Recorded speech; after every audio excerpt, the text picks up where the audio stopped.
welcome to this video. As ever, there's more to add. The material, once I start to unfold stuff, I find it hard to say, okay, that deals with that. And so since I've got a bit of time, I wanted to come back in the Creation by Numbers video number 3. We talked about this, and I want to wipe this off the board, but before I wipe it off the board, once again, I just wanted to come back to that image of Jesus on the cross. And I said that Jesus wasn't on the cross, but he was actually on the sphere, conscious of his own energetic sphere, and maybe conscious of the greater spheres of energy as well. And just in that, I also wanted to just point out that we have, so Jesus on the cross, he's on this axis here, the 3, 6, 9 axis, 12 at the top, 9 at the top if you really like, or if we look on the expanded version, it's the 9, 9, 9, 9 expanded axis. That's where he is. He's on the 9s. But also, when we bring in these longitudinal, latitudinal lines, then there's also different coordinate points as well. And if we look at these different coordinate points, I mean, it depends on where we are, but even if we stay on the red here, this point is 12, 6, 10, 2. So 12 and 6 is 18, 10 and 2 is 12. So this point is 30, for example. This point is 6 and 12, which is an 18. This point is 18, 27, 30. This point is a 30. If we take this point, we've got 8 and 4 is 12. That's also going to be a 30 point there. And yet, if we were to look at the blues then, for example, let's take the same point here. 50 and 10 is 60. 60, 90, that would be 150, which is root number 6, root number 3 on that one, which added together brings us on to a 9. Let's look at this 30 here on the blues.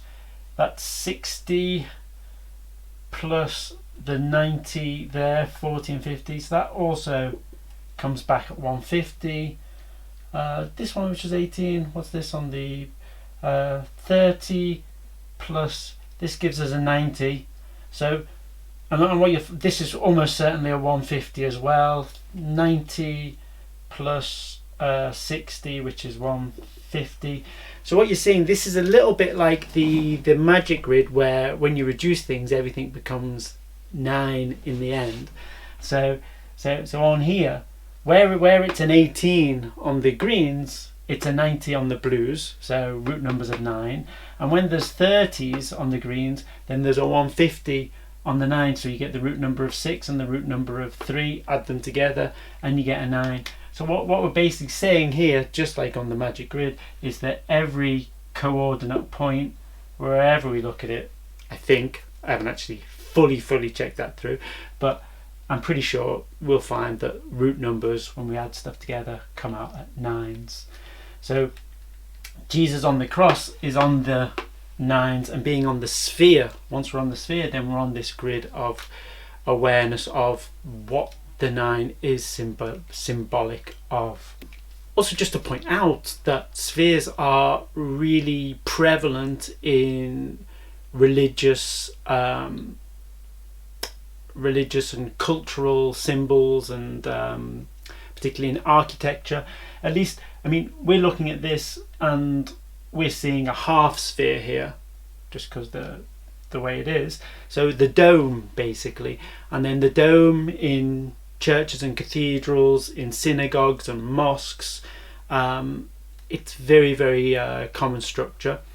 The stupa is a great one for me. Let me come back to the middle, but also in things like the Vajra, for people who know what the Dorje or the Vajra is in Tibetan Buddhism. I think we can start making a bit of space here now. So a Vajra has a sphere right at the center. It is the lightning bolt, and then it'll have some stuff here, and then it'll be like this. It's not a bow tie. It's a lightning bolt Vajra, which is also, as far as I'm aware, a symbol for raising conscious awareness into the awakened state. But the little circle, the little sphere in the middle is the sphere. The stupa is also a very interesting symbol, because the stupa, you've got the dome, and then out the top of the dome, coming out of the dome, you've got this another structure, which is usually a bit of a pointy structure, but then you've always got the Buddha eyes. You've got the there's a lot of explanation for the what the symbolism of the part that comes out of the stupa, but with the Buddha eyes there, what it is for me, it's really this, it's the first stage of the rebirthing, where this energetic membrane starts to come down. This is when the energy turns downward, and then we reach here, which is the end of the first gate, or the first lock or block, and the energy rests at this point here at the neck, eases off at the neck, and the head is free. And this is when we've got the third eye open. This is the Buddha eyes. And so for me, this coming out of the stupa is very symbolic of that first phase of rebirth. And also the part of the sphere in the Dorje Vajra being a very small sphere, that also gives us a clue to the fact that the sphere, although we're in an energetic sphere of our own, that energetic sphere at different levels of conscious awareness can also be expanded. And this is when yogis experience things like consciousness, when the sphere of oneself also expands infinitely to encompass the sphere that is the cosmos, or whatever. That's the height of that expansion, if you like. And it can also be contracted right down to the thunderbolt, as to a small sphere. And that, for me, that small sphere is part of the symbolism of awakened mind states. So enormous sphere, cosmic consciousness, these are deep absorption yogic states, whilst small sphere is much more related to awakened consciousness in terms of day-to-day life and awareness as we do our day-to-day lives. So I've thrown up another circle here, and in this guy I also wanted to continue, because I talked about in the last lecture about the created numbers, the 2, 4, the 1, 2, 4, 5, 7 and 8, and before we were still on the 12 pointed circle, because we were looking at the clock, which was the creation of time. But later, I'll say something more in a minute about the 12 points and the 9 points, but later when I come to work with the planes of existence and the numbers which came out of there, the significance was when I was working with a 9 pointed Dharma wheel. We can put the numbers in as they are in numerical order: 1, 2, 3, 4, 5, 6, 7, 8, 9, and then from there we see that we can still bring in the 3, 6, 9 triangle. Throw that guy in there.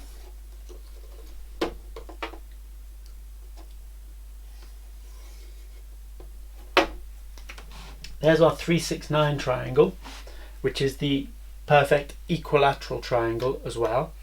And then I'm going to remind you that the created numbers were all these numbers, which came out of the division of the 2 into the 1. So also those numbers if we also think of cell multiplication, the way cell multiplication happens is that from one cell, this cell duplicates itself so that there are two cells that are exactly the same as each other. So then we get two cells. Then those two cells also duplicate each other into two identical cells. And so the next stage you get 4 cells. Same with those 4, and you get this doubling pattern: 8, 16, 32, 64, and so on, which again are the numbers and the sequence of numbers that we also see in the lifespan numbers on the 31 planes of existence. Also, when we reduce these numbers, these are all obviously the same because they're single numbers, they are their root numbers. 16, the root number is 7, 5, 1. Just to say, if we keep on doing this, that would be 128. 1 plus 2 plus 8 equals 11, which has a root number of 2.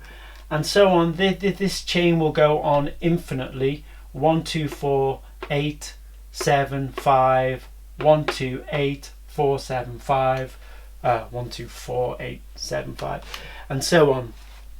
Infinitely. That's the pattern of manifest creation, cell production, and of course the numbers 3, 6, 9 are never included in those numbers. So when we look at that, we also look at the sequence, and if we simply join them in that sequence, then they go 1, 2, 4, 8, 7, 5,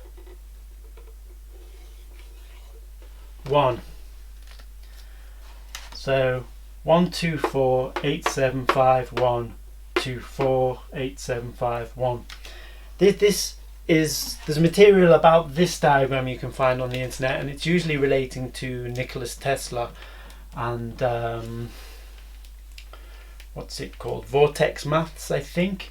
And in some way I'm bringing it up now as because also what we pointed out in the last video was 1, 2, 4, 8, 7, 5, which is this sequence of numbers, which also comes out when we divide the 2 into the 1, which gives us 0.5, and then we divide the 2 into that, which gives us 0.25, and so on and so forth. Then we take the root numbers 5, and you get this same sequence as well in a slightly different order, but the same sequence continues.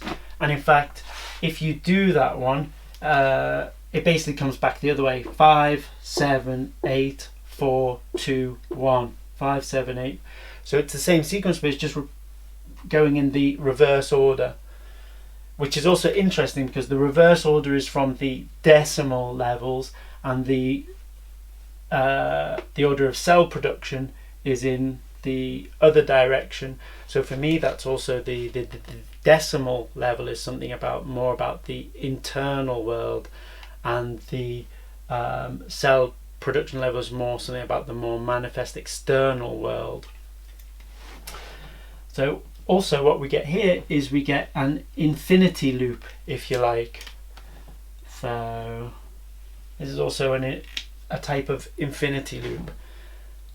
And in the 31 planes of existence, the human plane is the first plane in the sense sphere world, which is a good destination. But we can also stay in the human sphere for an infinite amount of eons. It's only when we get out of the human sphere into the realm of the 4 kings that the time spent in each plane is given by a certain defined number of years. And so this is the infinity loop. This is when we're caught up. This is going round where the clock was before. We're going round on 2-dimensional, caught up in time. And this is the same here. And when we add these numbers together, we get the 27, which is the symbol of the ego mind. And this is the pattern of being caught in ego mind. And you know, even if we were to chop off someone's head at the top and look in, this was the front, maybe this is the back, you know, you got your right brain hemisphere. If that's the front, that would actually be your right brain hemisphere, and that would be your left brain hemisphere. And although this is a rather big triangle, it's kind of right in the center, and in a more precise diagram, the pituitary gland would be right in the middle here, which is our third eye. But I think that, you know, it's right in the middle of the two hemispheres, and maybe there's a correlation there, maybe not, but maybe there's a correlation there. So to move, once we're in the, you know, so we can be here in the human plane, which is still a good destination of the sense sphere world, you know, and that is the very basic of being in a balanced state of awareness. When we drop into the lower realms, which are the bad destinations, then we're caught up in fears, in mental tracks which are creating a more negative energetic vibration. And here in the human realm, probably the vibration is more neutral, in between negative and positivity, and functional, and that's where a lot of us are going to find ourselves in most of the time. But somehow we need to break out of this loop. So what does breaking out of this loop look like? Let's have a look. So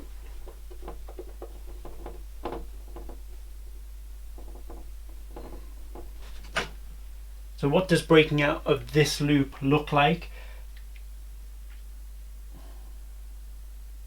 In fact, I'm going to leave that, and we'll talk about that in the next video, so that I've got more time to unpack that one. So thanks for watching this one. Thank you.